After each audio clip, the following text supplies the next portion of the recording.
वैदिक काल में कुछ महत्वपूर्ण बिंदु हैं जिनके बारे में बताना आवश्यक है।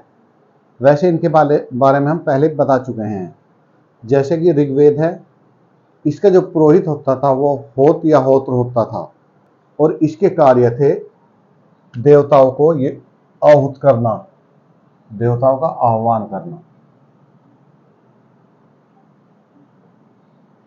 इसके बाद सामवेद, इसका पुरोहित अध्वर्य होता था और ये गायन के साथ यज्ञ करते थे, तो इसका है सामगान करना।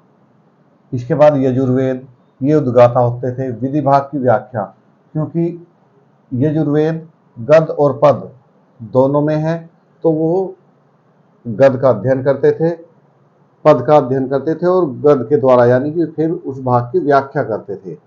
अथर्ववेद, इसका पुरोहित ब्रह्मा होता था और यज्ञ का पूरा निरीक्षण करना इसका कार्य होता था। ब्रह्मा चारों यज्ञों का ज्ञाता होता था। इसके बाद वेद और उनके उपवेद और ब्राह्मण ग्रंथ, जैसे कि ऋग्वेद है, उसका उपवेद आयुर्वेद है, उसके ब्राह्मण ग्रंथ ऐत्रेय कोष्ठकी, सामवेद, गंधर्ववेद उपवेद है इसका, और पंचविश ब्राह्मण ग्रंथ यजुर्वेद, धनुर्वेद, शतपथ ब्राह्मण, अथर्ववेद, शिल्पवेद, गोपद, इस तरह से। उसके बाद 3 ऋण हैं। नंबर 1 ऋषि ऋण, जो प्राचीन ज्ञान विज्ञान और साहित्य के प्रति हमारा कर्तव्य दिखाता है, या हमें उनके प्रति कर्तव्य बोध रखना चाहिए। इसके बाद पितृ ऋण, पूर्वजों के प्रति कर्तव्य। देव ऋण, देवताओं व भौतिक शक्तियों के प्रति दायित्व इसमें शामिल है। ऋग्वेद में विभिन्न ऋषि व उनसे संबद्ध मंडल हैं जिनके रचयिता उन्हें माना गया है। ये मंडल द्वितीय से सप्तम मंडल तक हैं। जैसे ग्रथसमद ऋषि द्वितीय मंडल से, विश्वामित्र तृतीय से, वामदेव चतुर्थ मंडल, वशिष्ठ पंचम मंडल, भारद्वाज षष्ठ मंडल, अत्रि सप्तम मंडल। इसी प्रकार आर्य जैसे जैसे भारत में आए और वो अंदर तक आते गए, उसी प्रकार उन्होंने अपने क्षेत्र का नाम बदलते गए, यानी कि उसी के अनुसार उस क्षेत्र का नाम रखते चले गए। इसी तरह ब्रह्मरथ पंजाब से कुरुक्षेत्र तक, ब्रह्म ऋषि गंगा यमुना दोआब तक, मध्य देश हिमालय और विंध्याचल पर्वत के मध्य तक, आर्यव्रत बिहार व बंगाल के दक्षिण पूर्व तक का क्षेत्र आर्यव्रत हुआ।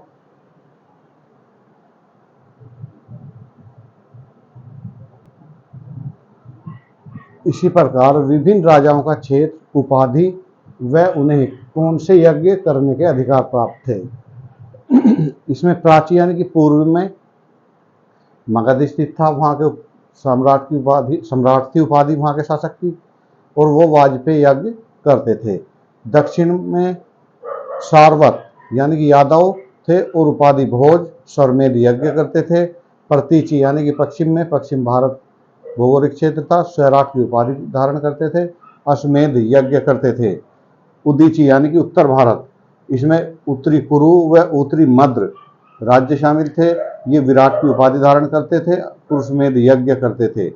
मध्य देश यानी कि मध्य भारत, ये राजा की उपाधि धारण करते थे और राजसूय यज्ञ करते थे। वेदांग, जिनका हम पहले भी अध्ययन कर चुके हैं, उनका एक बार फिर से कुछ उपनाम सहित और उनके विषय, जैसे शिक्षा, वेदांगों की संख्या 6 है। शिक्षा, इसे वेद की नासिका कहा गया है और इसका जो विषय है उच्चारण संबंधी है।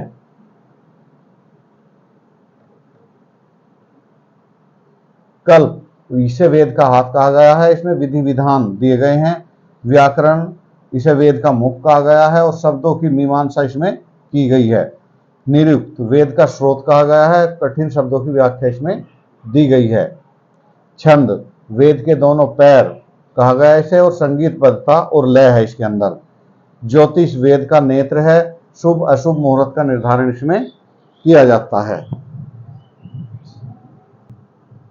सामान्य गृहस्थी के लिए पंच महायज्ञ किए जाते थे, जो इस प्रकार हैं: ब्रह्मयज्ञ, देवयज्ञ, पितृयज्ञ, मनुष्य यज्ञ, भूत यज्ञ या बलि। ये उद्देश्य था यज्ञ करने का। जैसे ब्रह्मयज्ञ का था प्राचीन ऋषियों के प्रति कृतज्ञता, देवताओं के प्रति कृतज्ञता, पितरों के प्रति तर्पण, अतिथि सत्कार, समस्त जीवों के प्रति कृतज्ञता। इसके अलावा भारतीय समाज में 4 पुरुषार्थों का उदय हुआ: धर्म, अर्थ, काम, मोक्ष। ये जीवन के 4 आधार थे। इसके बाद जीवन को 4 भागों में बांटकर 4 आश्रमों का उदय हुआ। उत्तर वैदिक काल तक 3 आश्रम थे, परंतु बाद में इसमें चौथा आश्रम भी जुड़ गया, ये चौथा, और इनकी संख्या 4 होगी।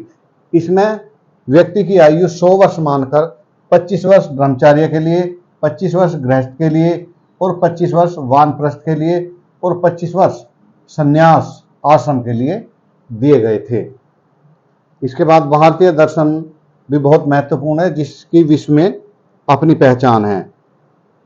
वैसे तो दर्शनों की संख्या 5-6 है, परंतु ये मीमांसा दर्शन जो है ये 2 भागों में बटा है, पूर्व मीमांसा और उत्तर मीमांसा। इस प्रकार इन दर्शनों की संख्या 7 हो गई है।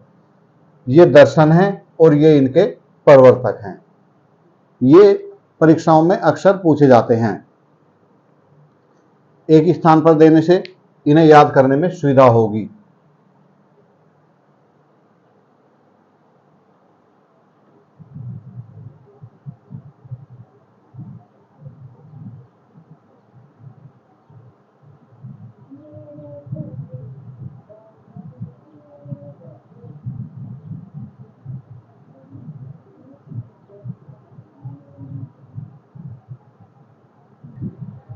वैदिक काल में ये 5 आर्यजन प्रसिद्ध थे, जिन्होंने दशराग्य युद्ध में भाग लिया था। इसके अलावा ये 5 अनार्यजन थे, जिन्होंने दशराग्य युद्ध में भाग लिया था। ये ऋग्वैदिक काल के महत्वपूर्ण जन थे।